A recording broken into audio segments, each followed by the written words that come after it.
Good morning, Buffalo. I am your host, Ari Nicole. Ari or Nikki, you guys know the rest by now. And I am Brian Dude Manzabricki. Welcome to the Buffalo You Up podcast. Today on our show, we have Ty Cheman. Ty, did I pronounce your name right? Yeah, close enough. It's Cheman. So, Ty, for the people at home who may not know you yet, why don't you explain what you do? Ballroom dancing choreography, correct? Oh no, that's the other Ty Cheman. Basically, I'm a writer, actor, director, producer, casting, location scout, anything that takes money out of my wallet. But it's all for the movie, so it's worth it. Goodness. Well, you definitely have a lot going on. So, Ari, I have an announcement to make. I figure now is a good time to say it. So we're getting rid of the 20 questions. You know, we are going to be retiring that segment, and hopefully we'll never bring it back again. 20 questions was definitely too many, but there's good news. Yes, there is good news. We actually have some fan letters. So in the segment called Fan Mail, what we're going to do is we're going to read some of our fan mail from you guys.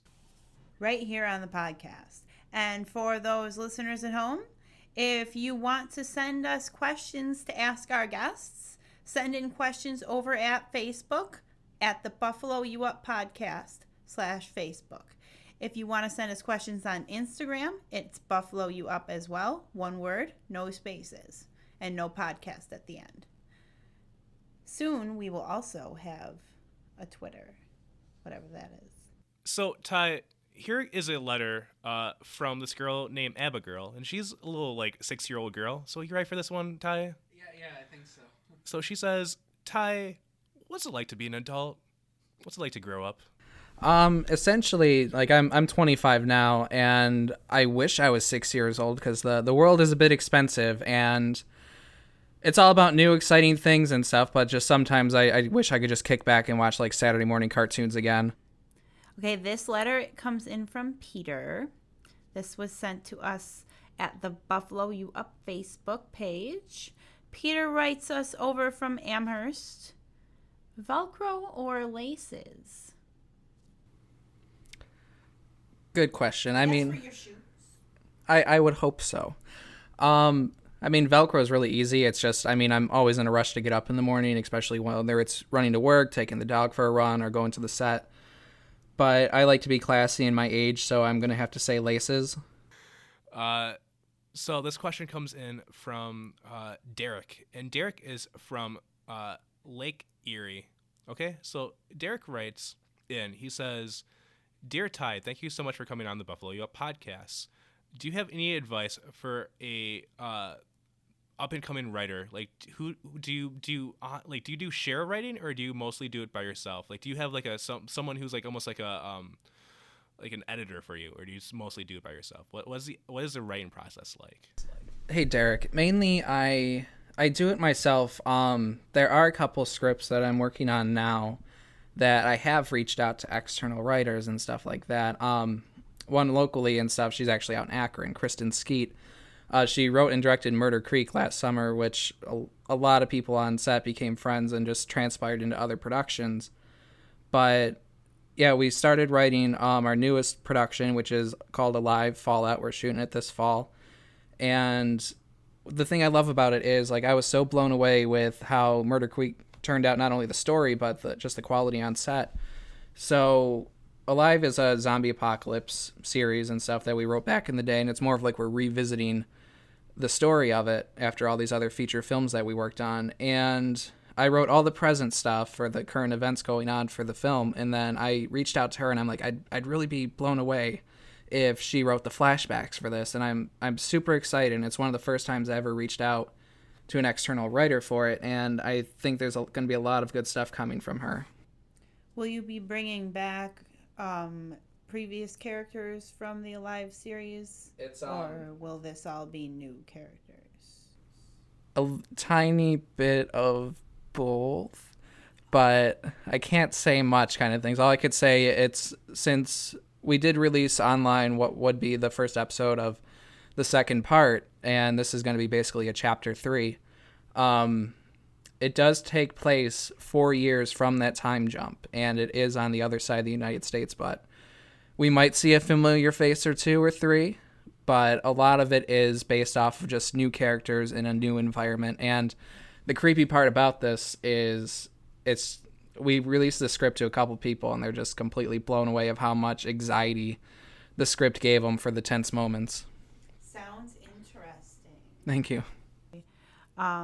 This question is aimed at you, Ty. Okay. It comes from Eric in Hamburg, so maybe you went to school with him. He said, Ty, if you were standing over at the Niagara Falls Bridge, would you be looking over at the Canadian side or the American side? To be fair, the Canadian side does have a lot of cool things like Clifton Hill, and they have this really cool AMC theater over there. I think it's the AMC theater with the giant lion head on the front. That's really cool to look at. Plus, too, honestly, I would be looking at the Canadian side. They have a pretty sweet Tim Hortons, too, that taste way better than what we got down here. I know it's all the FDA regulations for food, but it's just they put something in the coffee. It's just so much better up there. That we probably shouldn't have. One day we will. So Niagara is a very beautiful place. Anyway, she asked Ty, so I'm an upcoming filmmaker, and I've been writing short films for about 3 years now, and I'm looking to start directing one of my own, hopefully soon. One problem I have, though, is that I'm really shy, and I don't know if I can boss people around. Do you have any advice for how I can, assert myself? Yes, have a very loud friend that could yell things at people. No, I'm kidding. There's so many different versions of this field, and whether if you want to be a director, I know most of my cast and stuff knows I can't project my voice loud. It's usually I would have people like Mark Bulgamon set to scream for me and stuff when we all cut for distance shots. And it's not only that, it's mainly just looking at more of the managerial side, which is just being a good boss to people and stuff. It's more of the more people are comfortable around you, the more serious and relaxed at the same time that they take scenes. But it's also just making sure that you're not going to overwhelm yourself and have 50 to 100 extras on set and the mic's broken and you can't scream loud enough to tell them to reset. But it's more of, I would say, is just self-confidence and stuff. But if you're looking to be able to do that, there's a huge film community here. It's pretty awesome. There's nearly 100 people we could put you in contact with to help you out. So this is the part of the show where we have our guest actually ask the host a question. So if you have a question for either Ari or me, not both, ask away. Just for time's sake. All right, Ari, what was your favorite time on a production set and why? That's hard because I've done a lot recently. But okay, so most recently last November, I was working on a movie in Syracuse called Sid is Dead. Mm-hmm. And I got to be a high school student, which is awesome at this age because I don't look as old as I am. And I was able to watch the stunt while I was not in frame. And so while watching the stunt choreographer go through the process and just getting to watch the actors banter, they gave the one actor a lot of opportunities to ad-lib lines for comedic sake. And during all that was happening, Steadicam operator got to take a break.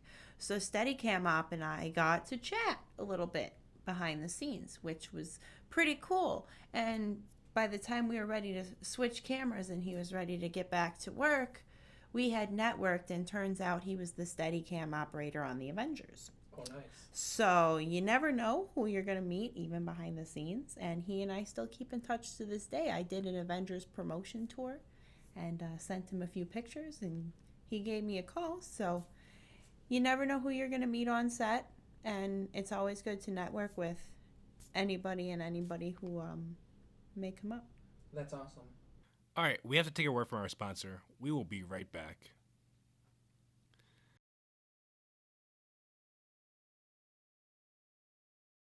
And we're back. So Ty Cheman is our guest this week. Ty, thank you again for coming on our show and for correcting me when I mispronounced your name off our show.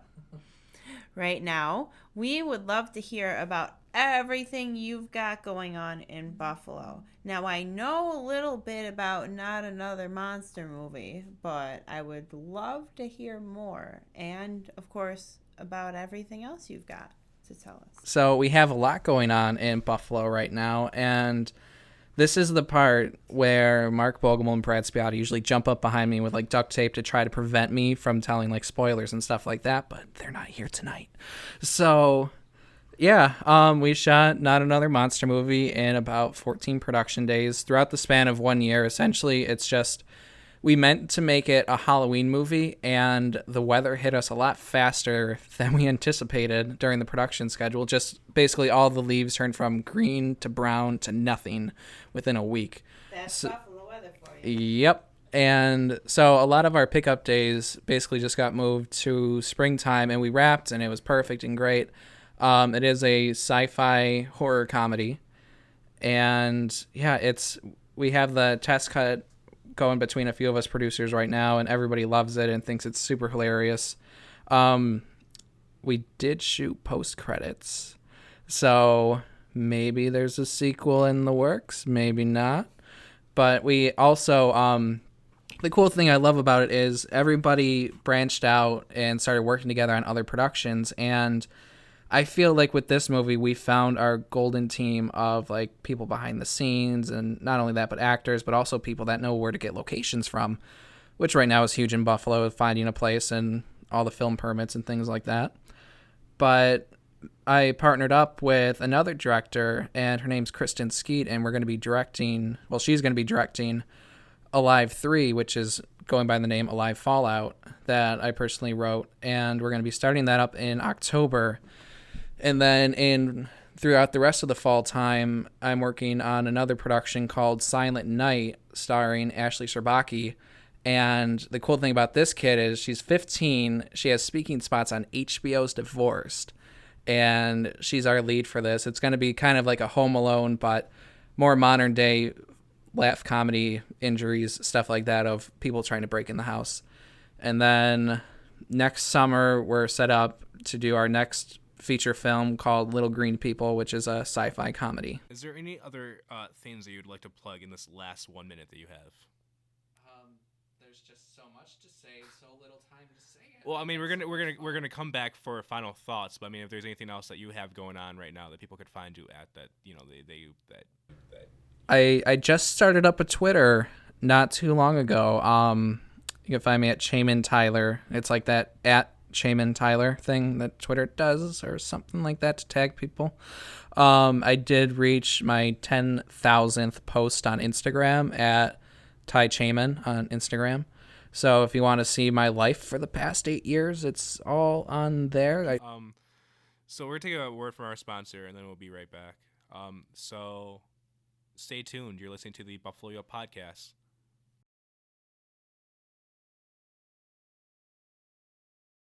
We're here today with our guest, Ty Cheman. I hope I pronounced that right. Oh, yeah.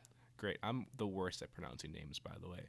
So thank you so much for coming to our show. We have 10 minutes left, and these could be used for anything you want to discuss, anything you want to talk about, anything that you want, people to be on the lookout for. I know we kind of did that already, but this is more like just like final thoughts on the podcast, those kind of things, those kind of final wrap-up questions. If you have any further questions for us, feel free to ask them now. Being on this podcast was a complete blast, and honestly, this is the first one I've ever gone or participated in one alone without the cast members, and it's pretty fun. Tell your friends, come join us. Yeah, everyone needs to come join and jump in on this one, guys. It's so much fun. Yes, Kristen, they want you. Get down here. Other than that, yeah, there's just so much stuff going on in the area. We have A Quiet Place 2 filming in Akron and Orchard Park right now. Hopefully still in Orchard Park with all the issues going on, but right now it's in Akron. We're actually going to be scouting up there for locations for a live Fallout this Sunday, or what would be, I think the 2nd or the 3rd. I don't look at the calendar. The calendar just looks at my phone. But other than that, there's so much stuff going on too. There's going to be another movie going on that is going to need about 2,000 extras in Syracuse, New York at the end of the month, and going into, I would say September. Other than that, keep an eye out. There's so much stuff in this area now, and it's growing. And yeah, Buffalo up. Yep, it's definitely getting there. Like I said, these are like the last final questions I have. So there's a couple things I want to ask about, like not another monster movie still. One thing that I love, because I'm seeing this like images on like Instagram and Facebook, is I think you guys are using like practical effects, right, for the most part. Yeah. So I'm a huge practical effects guy. I love practical effects more than I love like CGI. Not there's anything wrong with CGI. You know, some people do like CGI. I'm not one of them. So some of the films I was thinking about that, I was like, hey, did he watch this? Was like The Thing, like John Carpenter's remake of The Thing. Like, was that one of the films you looked at? I loved it growing up and as a kid because like I really binged all of John Carpenter's work back when Netflix came out and they would mail you like 1 to 3 DVDs a month up to kind of thing like that. The Thing was awesome, and after high school, I would say in the middle of high school, I really got into horror films and just really wanted to learn the special effects to it. So yeah, we did do a lot of practical effects for Not Another Monster Movie, like Ashley Serbaki that I mentioned before that she's on HBO. She actually portrayed the Wolf Woman, it's this full body werewolf get up, and it was so cool. She was so happy to be in it. And I felt bad because she didn't really have much speaking because the werewolves just obviously make noises and howling and barking at people, which she did good at that. But a lot of it too and stuff, like we had a scene, and it's in the new trailer, so I could say it because they're not here right now. You're an exclusive right here on the Buffalo Yo podcast. Exclusive.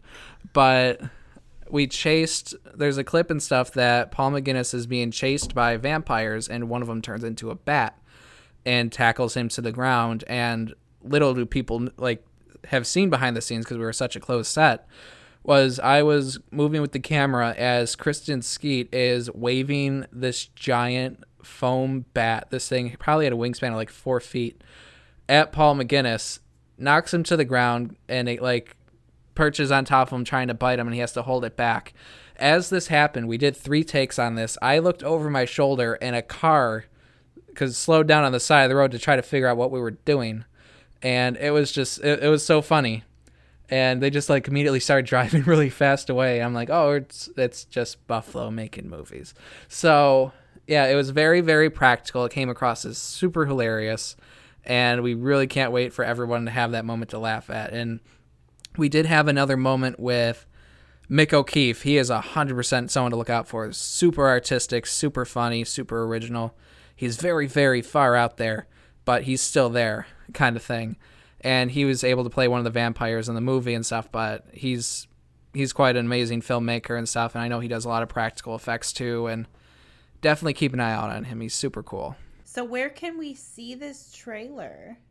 It actually goes on YouTube tonight. Well, then, by the time this podcast is out, you'll be able to watch this trailer.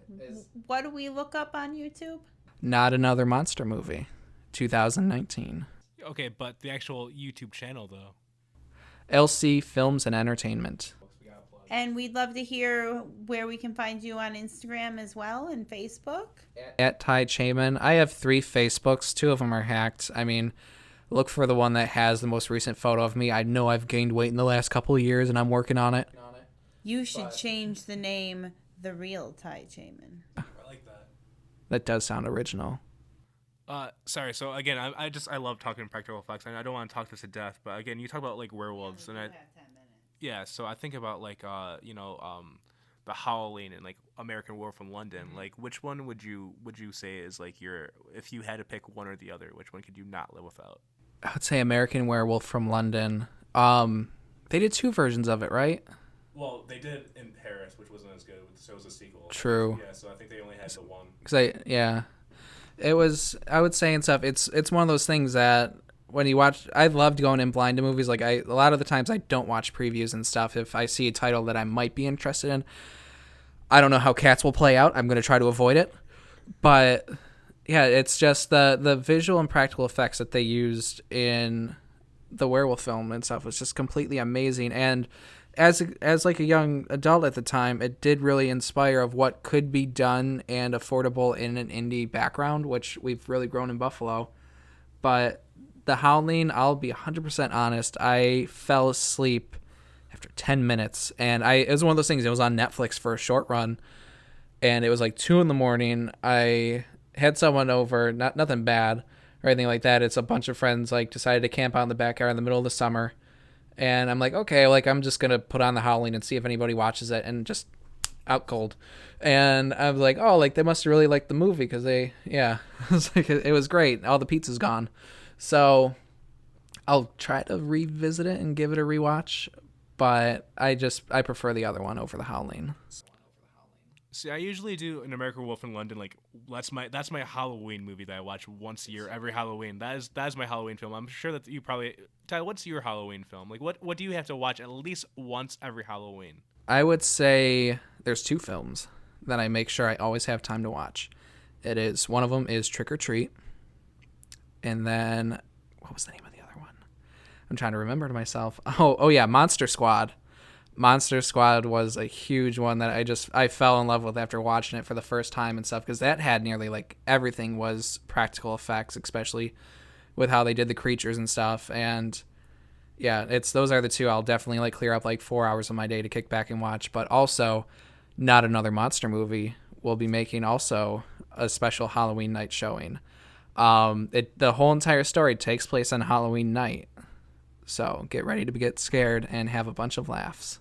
I want to answer that question too. So every Halloween, I like to watch Hocus Pocus because it was the first Halloween movie I ever saw. So it brings me back to the good old days and reminds me of how old I am. And I also enjoy The Craft because, like badass chicks doing magic.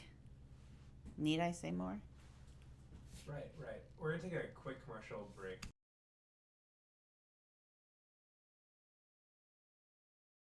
And that will conclude our podcast episode for this week.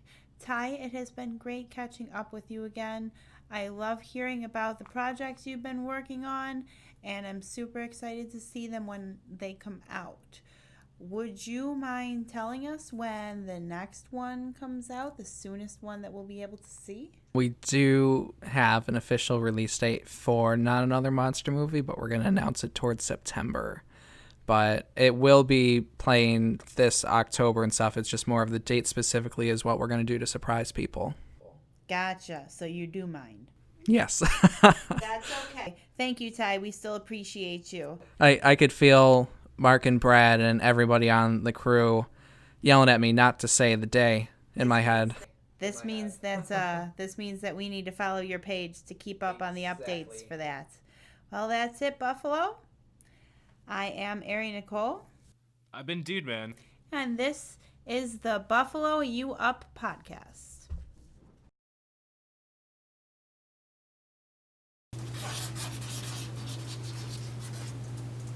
Then We're just saving it. so you're using audition, okay. Cool.